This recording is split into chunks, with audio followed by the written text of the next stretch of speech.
All know that हम लोग एक नया चैप्टर कर रहे हैं बायोलॉजी क्लास 12th में, राइट। सो आज का टॉपिक जो हम माइक्रोब्स इन ह्यूमन वेलफेयर में लेने वाले हैं वो है माइक्रोब्स इन सीवेज ट्रीटमेंट। ये टॉपिक बहुत ही इंपॉर्टेंट है क्योंकि सीवेज प्रोडक्शन का पूरा डिटेल डिस्क्रिप्शन यहाँ पर दिया हुआ है, तो आज हम लोग इसके बारे में बात करने वाले हैं। पहला क्वेश्चन जो आता है वो ये आता है, what is this sewage. Sewage क्या होता है? Basically sewage is a municipal waste water containing large quantity of human excreta. Human excreta means human waste products जिस भी वाटर म्यूनिसिपल वेस्ट में होते हैं उसे हम क्या कहते हैं? Sewage, right. So what do we say it? We call it as sewage. Sewage means क्या होता है? अगर आपसे कोई पूछ रहा है what do you mean by this sewage, so आपको बताना है human excreta. What? Human excreta, ठीक है। Human excreta means human waste, right. अब यहाँ पर जो नीड है इस सीवेज ट्रीटमेंट की वो हमें क्यों है, ये क्वेश्चन भी आता है that why do we need for the sewage treatment. हमें सीवेज का ट्रीटमेंट या फिर उसे चेंज करने की ज़रूरत क्यों है, right. So it is just because कि इसमें large amount of organic materials present होते हैं, पैथोजेनिक माइक्रोब्स प्रेजेंट होते हैं, ठीक है।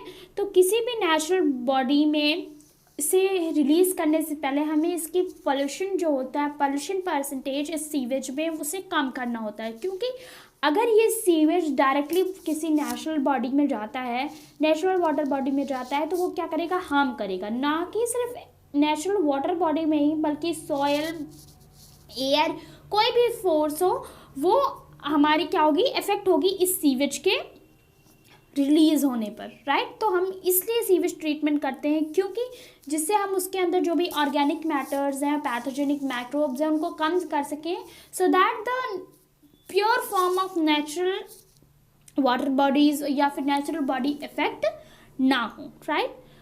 जिस प्लांट में ये सारे सीवेज ट्रीटमेंट्स होते हैं उसे हम कहते हैं सीवेज ट्रीटमेंट प्लांट्स, STPs, ठीक है।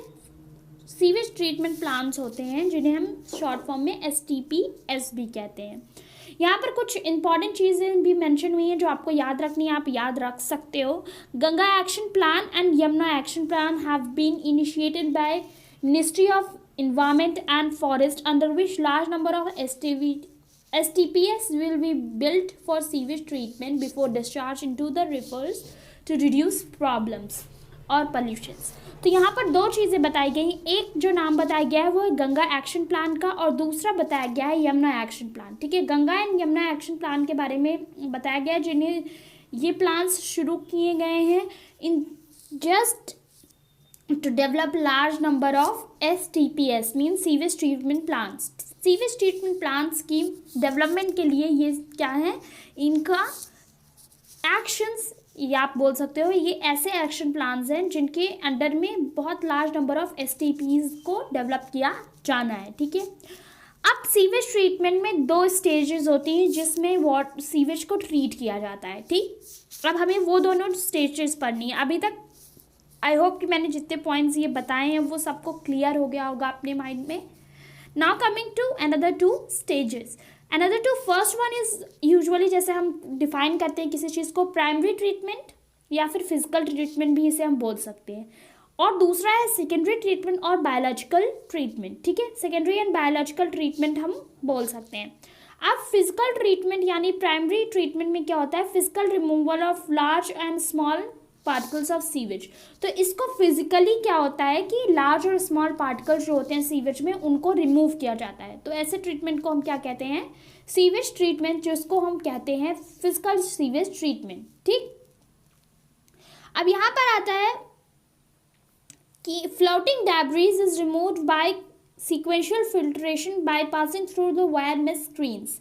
सो यहाँ पर क्या होता है कि जो भी डेब्रीज होती है, फ्लोटिंग लार्ज पार्टिकल्स होते हैं सीवेज में, स्मॉल पार्टिकल्स जिनको फिजिकली रिमूव किया जाता है, उनमें सीक्वेंशियल फिल्ट्रेशन का प्रोसेस होता है और वो प्रोसेस कहाँ पर होता है? वायर मेश स्क्रीन्स पर, ठीक है। वायर मेश स्क्रीन्स होती हैं, वहाँ पर इस सीक्वेंशियल फिल्ट्रेशन के प्रोसेस से ये जो भी लार्ज एंड स्मॉल पार्टिकल्स होते हैं सीवेज में उनको रिमूव किया जाता है, right. The grit is what actually? It is soil and small pebbles are removed by sedimentation in settling tanks। तो ये क्या होता है कि ये जो ग्रिट होती है जो भी सॉइल और हमारी स्मॉल पेबल्स होते हैं वो सेडिमेंटेशन का प्रोसेस होता है इनको रिमूव करने के लिए टैंक्स में, ठीक है। सेडिमेंटेशन का प्रोसेस क्या होता है कि फॉर एग्जांपल आपने हमेशा ये एक्सपेरिमेंट किया होगा कि आपने 2 बीकर लिया, ठीक है। ये 2 बीकर हैं आपके, यहाँ पर एक बीकर में आपने पानी भर लिया है, ठीक, और उसमें आपने क्या डाला, यहाँ पर नीचे आपने ये सॉइल डाल दी है, ये जो आपको डार्क येलो एरिया है ये सॉइल है, उसके ऊपर आपने स्मॉल पेबल्स डाले हैं। अब आपने फिर क्या किया है, बड़े बड़े पेबल्स डाल दिए। तो अब आप जब धीरे धीरे वाटर को इसमें रिमूव करोगे तो ये नीचे के ये जो भी अनलेस यूजलेस मटेरियल है ये क्या होगा, ये यहीं पर नीचे बैठा रह जाएगा। तो इसी प्रोसेस को हम क्या कहते हैं, सेडिमेंटेशन, ठीक है। तो ये प्रोसेस होता है किस लिए, सॉइल और स्मॉल पेबल्स को रिमूव करने के लिए फ्रॉम व्हाट, सीवेज। आपके सीवेज में जो भी ये सब सॉइल्स एंड पेबल्स है उनको रिमूव करने के लिए ये प्रोसेस यूज होता है। The sediment is called primary sludge and रिपेरेंट and the supernatant is elephant.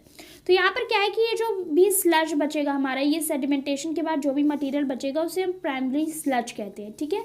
और ये जो वाटर का जो पार्ट बनता है उसे हम एलिफेंट कहते हैं, जिसको जो यहाँ पर इकट्ठा हुआ था आपका, ठीक है। इस प्रोसेस के बाद ये है हमारा एलिफेंट। तो एलिफेंट को आगे हम फर्दर किसके लिए ले जाते हैं, सेकेंडरी ट्रीटमेंट के लिए ले जाते हैं।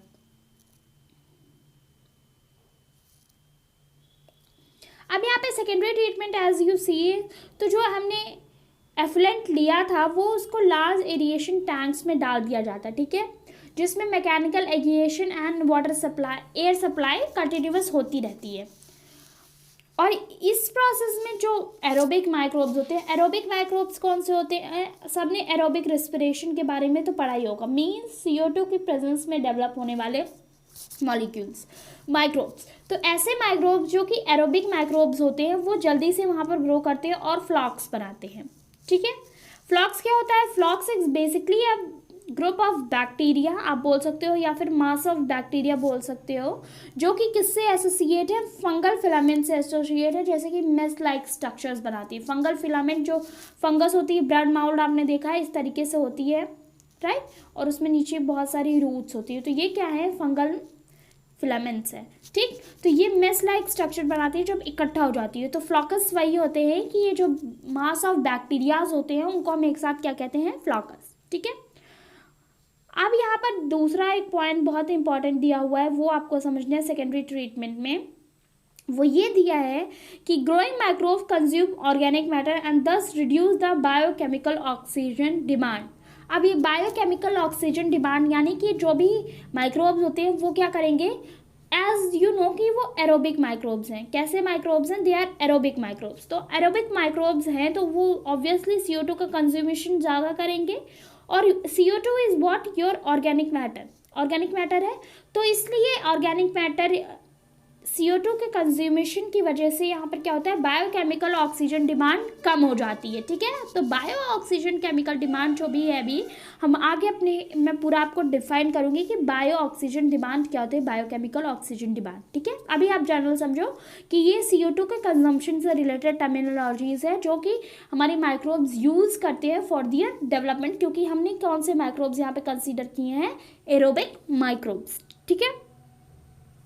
तो यहाँ पर नेक्स्टली देखो क्या दिया है, one BOD of sewage has reduce the effluent is pass into settling tank.